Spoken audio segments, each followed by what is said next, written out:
الفاتحة.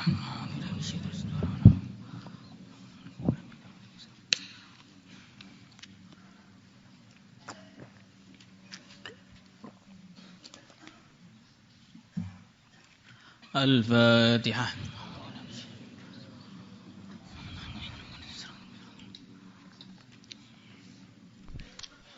Halaman 113 atau 112. Hadis 595.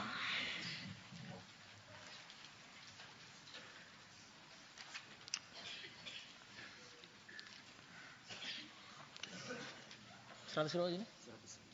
11. Halaman 595. Ya, 595.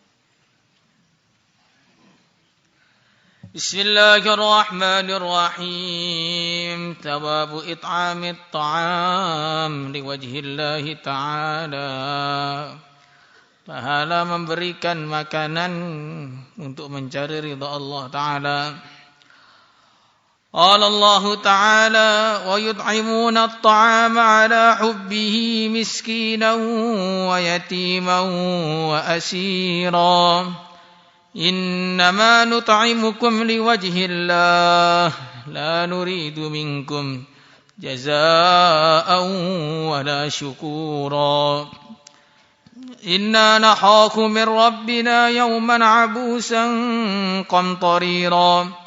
Wa waqahumullahu syarra dhalikal yawmi wa laqahum nadratan wa surura. Wa yut'imuna, dan mereka memberikan at-ta'ama makanan ala hubbihi atas kecintaan mereka kepada makanan, miskinan kepada orang miskin, wa yatiman dan kepada anak yatim, wa asiran dan kepada tawanan. Innama nut'imukum liwajhillah, hanyalah kami memberikan kalian makan untuk mencari ridha Allah.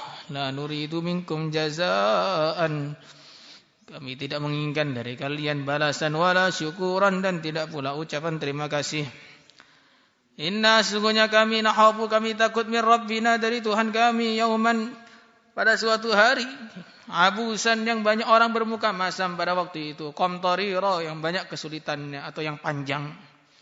Waqahum, maka telah menjaga mereka Allah syarra dzalikal yaumi, keburukan hari itu, walaqahum, dan memberikan kepada mereka nadratan, kecerahan, wasururan, dan kegembiraan. Wa yut'imuna at-ta'ama 'ala hubbihi. Di sini Allah Subhanahu wa taala memuji orang-orang yang takwa kepada Allah. Orang-orang yang menjadi penduduk surga nanti ketika di akhirat. Di antara sikap mereka, mereka memberikan makanan, sedekah, ala hubbihi, padahal mereka masih cinta perkara tersebut. Bukan kok yang diberikan tuh barang bekas, barang yang sudah dia tidak selera, barang yang memang dia tidak cinta, tidak ada hasrat kepadanya, tidak. Yang diberikan itu adalah barang-barang yang dicintainya, dan dia memang cinta kepada perkara tersebut. Dalam hadis yang sahih disebutkan, ada seorang bertanya kepada baginda Rasulullah sallallahu alaihi wasallam, sedekah mana yang paling utama? Sedekah yang paling utama adalah sedekah ketika masih sehat, masih punya keinginan yang kuat untuk mendapatkan kekayaan, masih ada kekhawatiran yang begitu besar atas tertimpa kefakiran. Ketika itu kamu sedekah, maka kamu akan mendapatkan pahala yang luar biasa besarnya. Jangan sedekahnya sudah akhir, menjelang kematian, sudah divonis sama dokter, besok bapak mati. Kemudian baru, wah ini, harta ini saya sedekahkan, harta ini saya sedekahkan. Itu enggak perlu disedekahkan pun akhirnya juga jadi punya orang, besok mati. Jadi ini ketika orang sudah seperti ini, dia sedekahnya itu sudah tidak ada kecintaan lagi terhadap harta tersebut. Akan nilainya kurang, walaupun tetap masih ada nilainya. Tapi nilainya itu kurang, tidak sama dengan nilainya orang yang sedekah ketika dia itu cinta kepada barang tersebut dan memang masih butuh kepada barang tersebut. Tapi ya orang yang sedekah ketika sudah mau mati atau ketika dia sakit atau sedekahkan barang bekas itu jauh lebih baik daripada yang tidak sama sekali. Dalam satu hadis juga disebutkan kalau orang dia memiliki pakaian baru, kemudian doa, alhamdulillahilladzi kasani ma uwari bihi aurati wa tajammalu fi hayati. Kemudian dia ambil pakaiannya yang sudah usang, disedekahkan, maka dia akan selalu dijaga oleh Allah, ditutupi oleh aibnya oleh Allah ketika hidup maupun ketika sudah mati. Masih ada nilainya juga. Tapi belum nilai yang tertinggi. Karena nilai yang tertinggi lang tanalul birra hatta tunfiqu mimma tuhibbun. Yang tertinggi itu kalau yang paling dicintai diinfakkan. Nah, itu berarti yang tertinggi. Nah, kalau yang sudah usang diinfakkan, ya sudah lumayan. Sudah usang masih disimpan. Nah, sempurna. Sempurna fakirnya pada hari kiamat. Karena dari kiamat ya orang itu tergantung amalannya ketika di dunia. Di dunia enggak pernah ngapa-ngapain, ya di akhirat enggak ada apa-apanya. Wa yut'imuna at-ta'ama 'ala hubbihi miskinan, kepada orang miskin. Orang yang enggak punya pekerjaan atau hartanya kurang.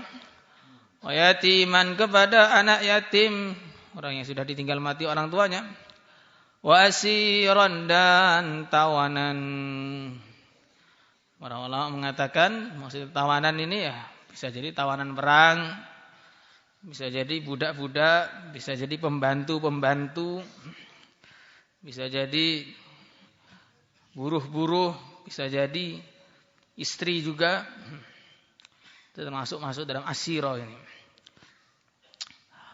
Innama nut'imukum liwajhillah, kami memberikan makan kepada kalian hanya untuk mencari ridha Allah.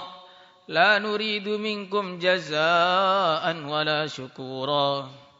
Kami tidak menginginkan dari kalian balasan apapun dari pemberian ini dan tidak pula menginginkan ucapan terima kasih. Ini dari orang yang memberi itu sikapnya begitu.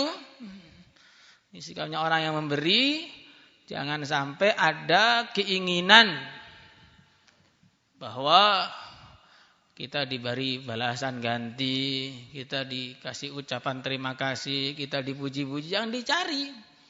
Karena sebenarnya ada orang yang menerima sedekah kita, kita harus berterima kasih kepada dia, bukan dia berterima kasih kepada kita.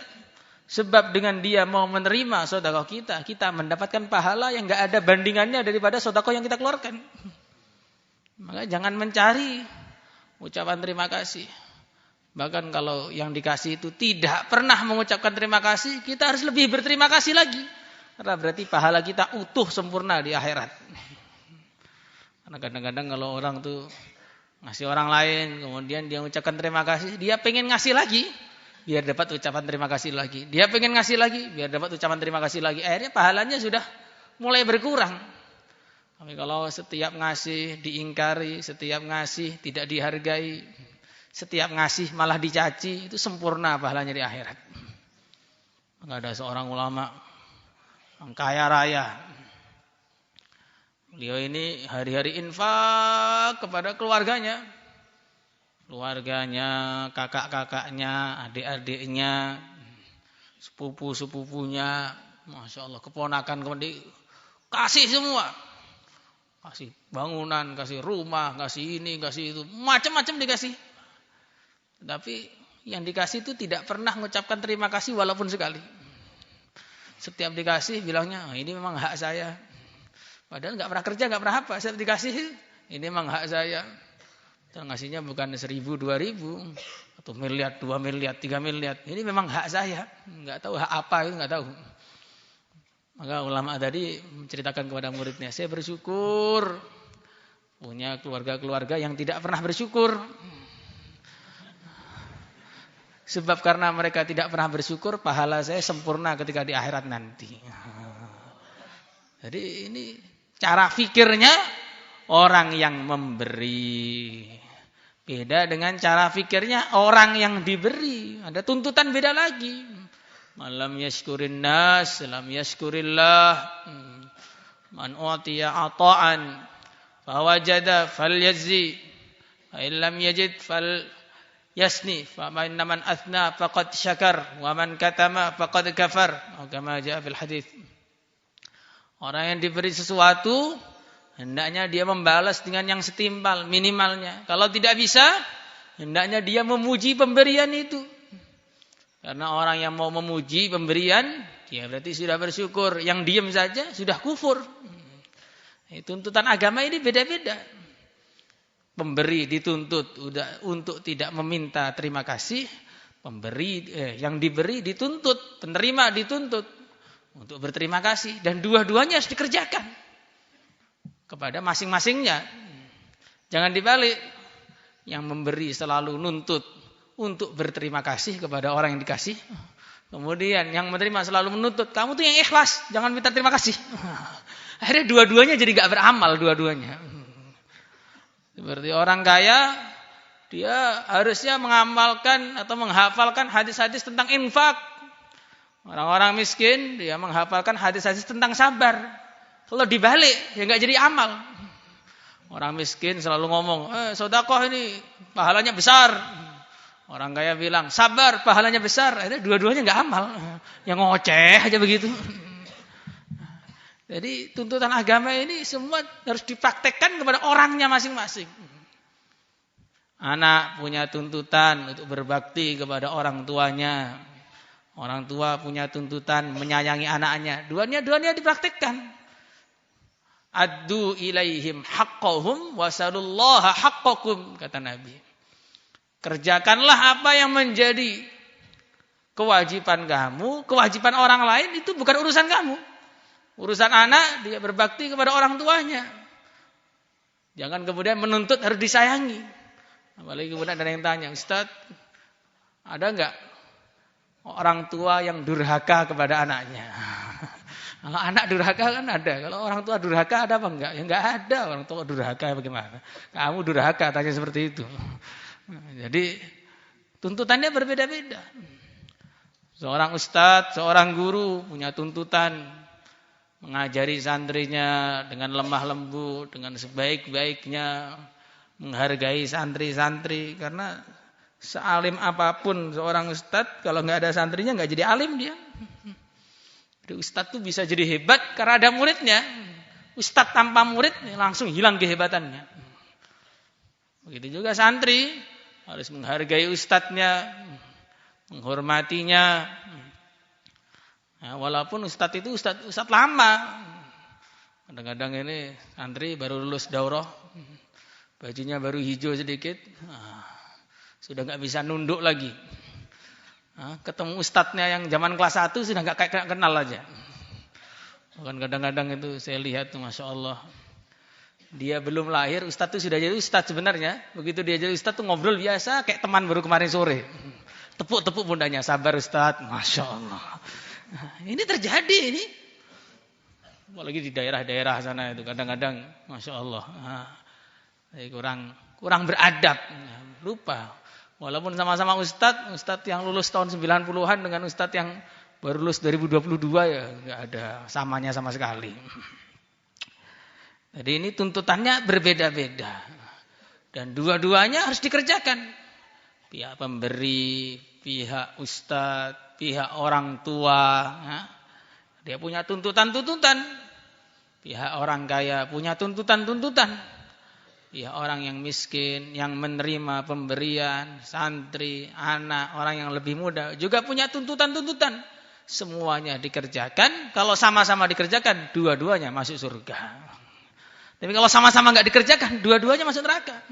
Yang memberi, dia meminta untuk dikasih ucapan terima kasih. Kemudian yang menerima, dia tidak mau berterima kasih. Akhirnya dua-duanya enggak dapat pahala. Malah dua-duanya berdosa semua. Berdosa karena riya dan berdosa karena tidak syukur.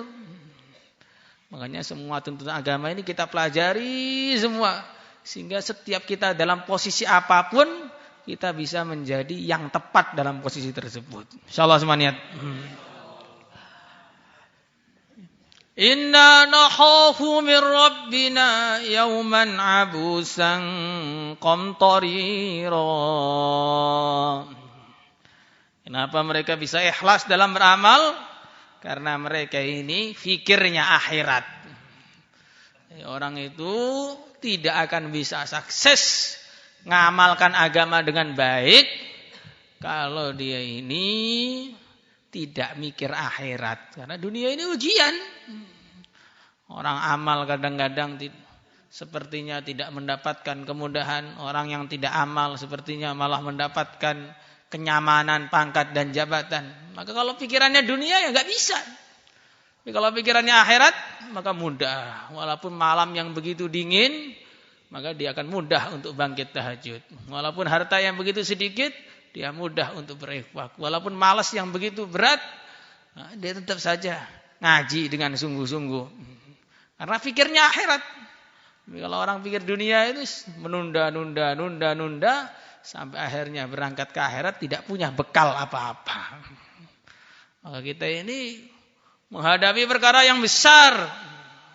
Kubur itu perkara besar, hisab itu perkara besar, mahsyar perkara besar, sirat perkara besar, masuk surga, selamat dari neraka itu kebahagiaan yang besar. Naudzubillah, masuk neraka itu juga musibah yang besar. Maka jangan sampai untuk menghadapi perkara besar kita persiapannya dengan perkara kecil atau persiapannya main-main. Yang kita hadapi ini bukan perkara main-main. Maka jangan menghadapinya dengan main-main. Ahli dunia saja, padahal yang dicari adalah urusan dunia, urusan yang kecil, hanya 60 tahun, 70 tahun saja. Mereka begitu semangat. Kalau ngomong sudah berapi-api. Ini masalah masa depan kita ini. Ini masalah hidup atau mati. Ini adalah untuk demi stabilitas nasional. Ngomongnya sudah berapi-api begitu.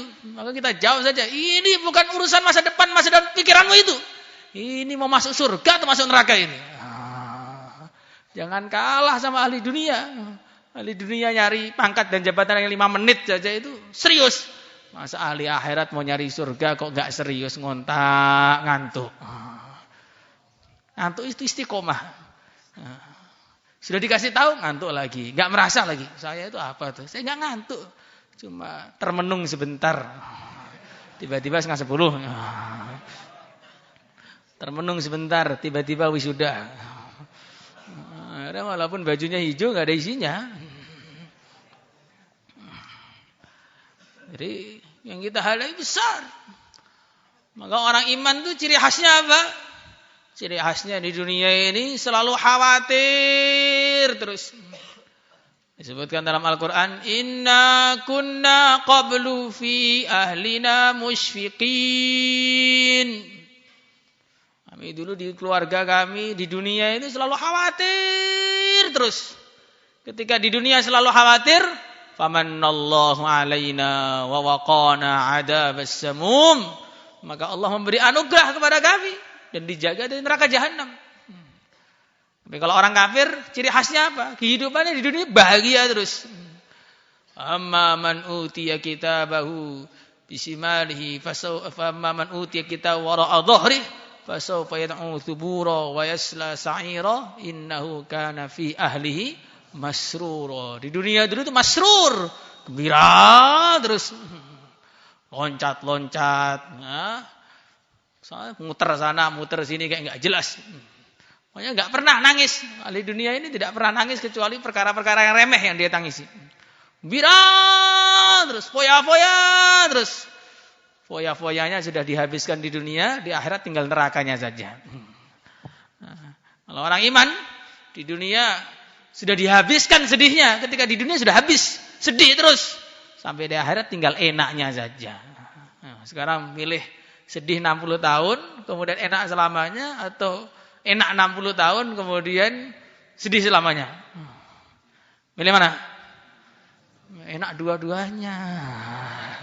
Mesti begitu. Atina fid dunya hasanah. fil akhirati hasanah. Dua-duanya, jangan satu-satu. Semoga begitu. Tapi di dunia ini walaupun mau enak pun akhirnya tetap enggak enak. Darun mata ma adhakat abkat ghadan bi'san laha min dari. Di dunia ini mau seenak apapun nanti lama-lama jadi enggak enak. Tidur. Pecinta-pecinta tidur tuh. Saya ini libur mau tidur 20 jam. Ya, kamu koala apa manusia? Kalau koala ya kuat 20 jam itu. Kalau manusia ya baru 8 jam ya nanti sudah bangun, sudah sakit semua. Saya lapar mau makan 10 piring, sak piring-piringnya kalau perlu. Baru 2 piring saja sudah enggak kuat. Mau enak jadi enggak enak. Itulah dunia. Jadi apalagi yang enggak enaknya. Makanya kalau di dunia ini pengen enak malah jadi enggak enak. Tapi kalau pengen mujahadah malah jadi enak. Suatu ketika seorang santri begitu belajar, masuk santri baru, dikasih nasihat sama gurunya. Kamu di pondok ini makanlah yang enak, tidurlah yang nyenyak. Maka santrinya bingung, Pak Yai, ini mau mujahadah kok malah disuruh makan yang enak, tidur yang nyenyak, ini bagaimana ini? Maka beliau mengatakan, kamu di sini puasa terus. Nanti kalau puasa itu lauk sore itu apapun jadi enak. Kamu tahajud yang panjang, pagi mutolaah, sungguh-sungguh. Nanti kalau sudah capek tidurnya pun nyenyak, walaupun di tangga masjid pun nyenyak. Tapi jangan di gang Sulu, jangan.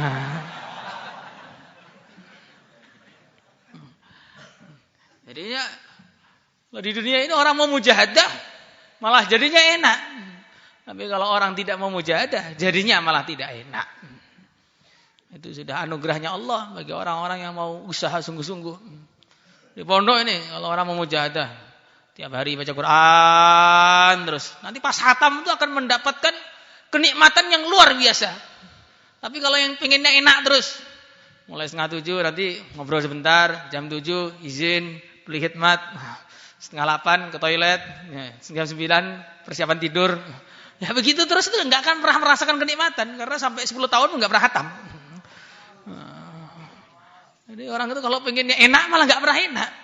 Karena kenikmatan mendapatkan satu keberhasilan urusan agama ini satu kenikmatan yang tidak bisa diceritakan, tidak bisa diungkapkan oleh kata-kata. Sekarang kan orang sukanya ngomong gitu, tidak bisa diungkapkan sama kata-kata. Lah itu ngomong apa enggak kata-kata itu? Fawaqahumullahu syarra dzalikal yaum. Maka Allah menjaga mereka dari keburukan hari itu. Walaqahum, dan memberikan kepada mereka nadratan, kecerahan, wasururan, dan kebahagiaan. Dari dunia wadahnya sudah pucat pasi karena banyak menangis, takut kehilangan ridho ilahi. Di akhirat wajahnya bercahaya seperti bulan purnama. Tidak perlu pakai skincare, MS Glow, enggak perlu. Tidak perlu pakai yang glowingnya cukup dengan air wudu saja. Qauluhu ta'ala inna hadza kana lakum jazaa'an wa kana sa'yukum mashkura. Disebutkan banyak sekali nikmat-nikmat surga, ini adalah hadiah, balasan bagi apa yang kamu kerjakan ketika di dunia dan semua usahamu diterima oleh Allah. Wa an Abdullah bin Amr bin al-As radhiyallahu ta'ala anhuma anna rajulan sa'ala an-nabiy sallallahu alaihi wasallam ayyul islami khair, manakah Islam yang paling baik? Qal tut'imut ta'am, memberi makanan, wa taqra'us salam, dan mengucapkan salam ala man arafta wa man lam ta'rif, kepada orang yang kamu kenal dan kepada orang yang tidak kamu kenal. Mengucapkan salam ini amalan yang sudah banyak ditinggalkan. Ketika amal itu sudah banyak ditinggalkan, orang itu akhirnya jadi merasa aneh kalau amalan itu dikerjakan lagi. Ya, banyak sekarang ini kalau kita salam kepada orang di jalan, assalamualaikum, nanti kuwaget, nggih. Jadinya begitu. Atau iye. Iye gimana iye? Budayakan iye. Jadi bingung tuh, disalamin tuh bingung. Bahkan ada satu rombongan itu dikirim ke suatu tempat. Maka akhirnya orang-orang tempatan itu laporan kepada ulama setempat, ini ada rombongan sesat di tempat kami ini. Kenapa kok bisa sesat? Iya, tiap hari mereka sholat 5 waktu di masjid. Kenapa kok bisa sesat? Setiap ketemu orang Islam mengucapkan salam. Jadi perkara-perkara yang aslinya kebaikan itu kalau tidak kita perjuangkan, tidak kita praktekkan, lama-lama kebaikan jadi keanehan jadinya. Dan banyak jamaah-jamaah yang dikirim ke daerah-daerah itu, ketika mereka adzan subuh, teriakin sama satu kampung, apa ini? Kok pagi-pagi adzan? Ini bukan maghrib kok sudah adzan bagaimana? Itu masih mending. Ada lagi yang adzan, ya, maghrib padahal dimarahin. Ini bukan hari Jumat Pak, di sini adzannya hari Jumat saja. Masya Allah, coba bayangkan. Ketika amal itu tidak kita usahakan, tidak kita perjuangkan, tidak kita rawat, akhirnya adzan itu kalau bukan hari Jumat jadi aneh. Bayangkan adzan kok enggak hari Jumat enggak aneh. Nanti lama-lama Jumatannya seperti sebagian negara itu dulu Jumatannya itu hari Ahad. Nah, karena hari Jumat sibuk, hari Ahad aja Jumatannya. Ayo. Sekarang terus mau bagaimana ini? Kemudian kita enggak pikir umat, malah pikir Piala Dunia. Wa anhu qala Rasulullah sallallahu alaihi wasallam, "Ubudur Rahman." Sembahlah Allah yang Maha Rahman, at'imut ta'am, dan berilah makanan, wa asus salam, dan sebarkanlah salam, tadkhulul jannata bisalam. Bisalam, kalian akan masuk surga dengan selamat. Rawahu Tirmidzi. Di sini didahului dengan u'budur Rahman, sembahlah Allah yang Maha Rahman. Menunjukkan amalan-amalan yang setelahnya kalau dikerjakan tanpa keimanan kepada Allah Subhanahu wa taala tidak ada gunanya. Qadimna ila ma 'amilu min 'amal faj'alnahu haba'an mantsura. Ada orang-orang yang amal tapi amalnya itu bukan tidak melalui prosedur, tidak masuk Islam terlebih dahulu, ya ini enggak diterima. Seperti orang masuk kelas tiap hari, ujian bisa jawab semua. Begitu pengumuman nilai, namanya tidak ada. Maka dia protes, ini nama saya kok tidak ada, kenapa ini? Saya masuk terus tiap hari ini. Yang kadang-kadang masuk, kadang-kadang tidak, malah ada namanya. Iya, kamu jangan marah dulu, soalnya kamu belum daftar di sini ini. Walaupun sudah 10 tahun kok belum pernah daftar, ya akhirnya nggak ada namanya. Begitu juga orang berbuat baik, tapi tidak daftar dengan asyhadu an la ilaha illallah anna muhammadar rasulullah, semua perbuatannya tidak ada nilainya. Wa an Abi Malik al-Asy'ari radhiyallahu ta'ala anhu 'anil Nabi sallallahu alaihi wasallam qala, inna fil jannati ghurafan, sesungguhnya di surga ada ruangan-ruangan, kamar-kamar, yura dhahiruha min batiniha, yang tampak luarnya dari dalamnya. Wabatinuha, dan luarnya, min dhahiriha, dari wabatin, dan dalamnya, min dhahiriha, dari luarnya. Tapi dengan keindahan, bukan kok transparan gitu saja, enggak. Indah tentunya. Untuk siapa ruangan itu? Allah Ta'ala. Allah menyiapkan ruangan tadi, liman at'amat ta'am, bagi orang yang memberikan makanan. Wa assalam, menyebarkan salam.